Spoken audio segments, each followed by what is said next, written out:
तो सर आज का टॉपिक देखेंगे हम लोग सर्वनाम। ठीक है, सर्वनाम क्या होता है, किससे कहते हैं, इसको समझेंगे। इससे पहले अगर चैनल पर नया है तो चैनल को सब्सक्राइब कर लीजिए और वीडियो को शुरू से अंत तक देखिएगा ताकि आपको ये चैप्टर अच्छे से समझ में आ जाए। तो चलिए स्टार्ट करते हैं। सर्वनाम आखिर होता क्या है?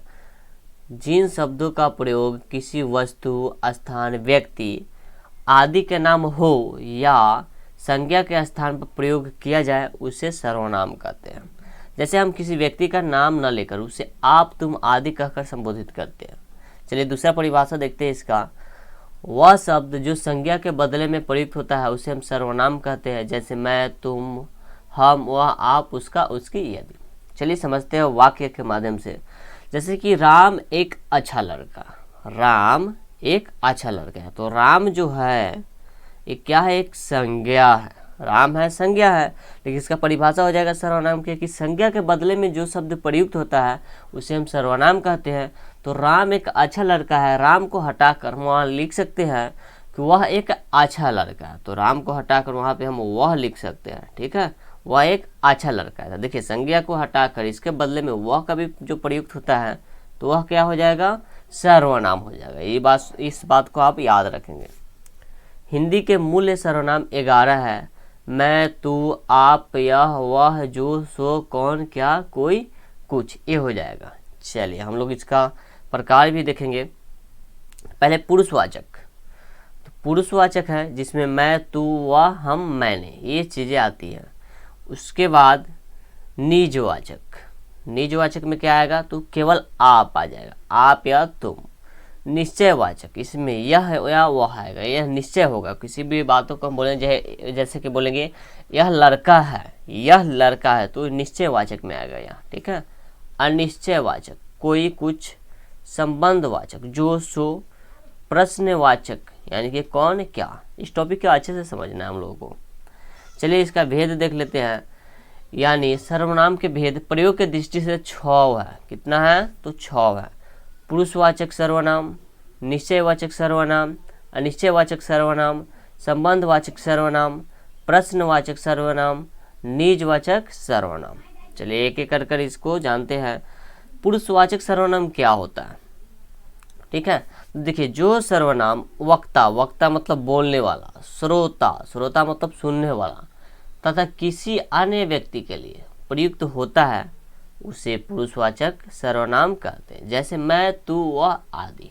ठीक है। सर्वनाम है, सॉरी, पुरुषवाचक सर्वनाम है वो 3 भेद होता है। इनका जो भेद है वो 3 होता है। कौन कौन? तो उत्तम पुरुष, मध्यम पुरुष और अन्य पुरुष। उत्तम पुरुष के एक पुरुष भी यानी कि प्रथम पुरुष भी कहा जाता है। चलिए उत्तम पुरुष देख लेते हैं। 3 सर्वनाम का प्रयोग बात कहने या बोलने वाला अपने लिए करता है। उदाहरण में जैसे कि देख लेते हैं। बोलने वाले को क्या कहेंगे? कहने या बोलने वाले को उत्तम पुरुष कहेंगे। एक लाइन में आप याद कर सकते हैं। कहने या बोलने वाले को उत्तम पुरुष कहते हैं यानी कि प्रथम पुरुष कहते हैं। जैसे मैं, मुझे, मेरा, मुझको, हम, हमें, हमारा, हमको। ये जो एग्जाम्पल है, उदाहरण है, वो आपको याद रखना है कि उत्तम पुरुष में ये एग्जाम्पल आते हैं। ठीक है। चलिए मध्यम पुरुष में हम लोग देखेंगे। इन सर्वनाम का प्रयोग बात सुनने वाले के लिए किया जाता है, या सीधा आप बोल सकते हैं कि सुनने वाले के लिए जो शब्द प्रयुक्त होता है उसे हम मध्यम पुरुष कहते हैं। जैसे में देखते हैं तू, तुझे, तेरा, तुम, तुम्हें, तुम्हारा।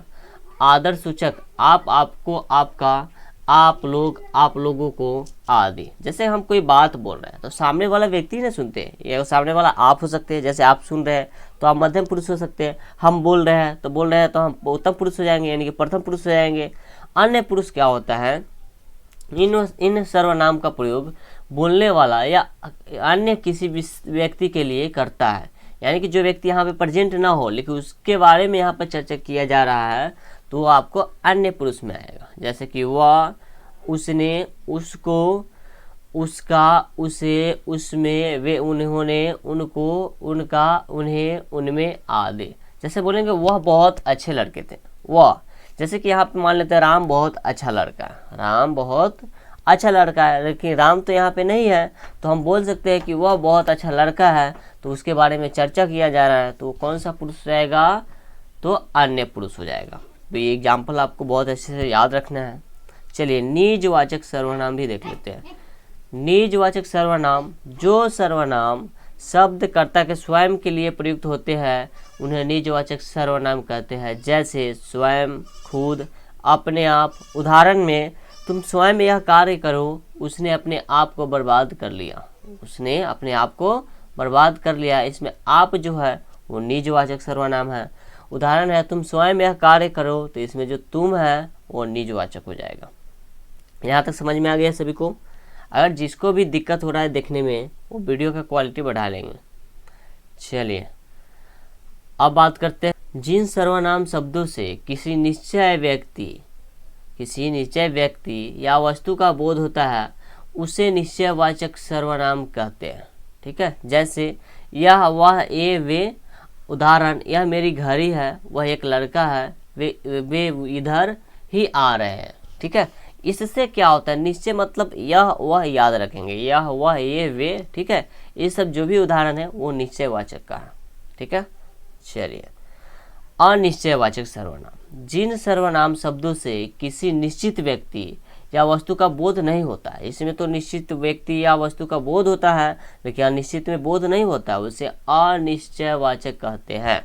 ठीक है, ध्यान रखेंगे। जैसे में कुछ, किसी ने, यानी कि किसने, किसी को, किन्हीं, या किन्हीं ने, कोई किन्हीं को।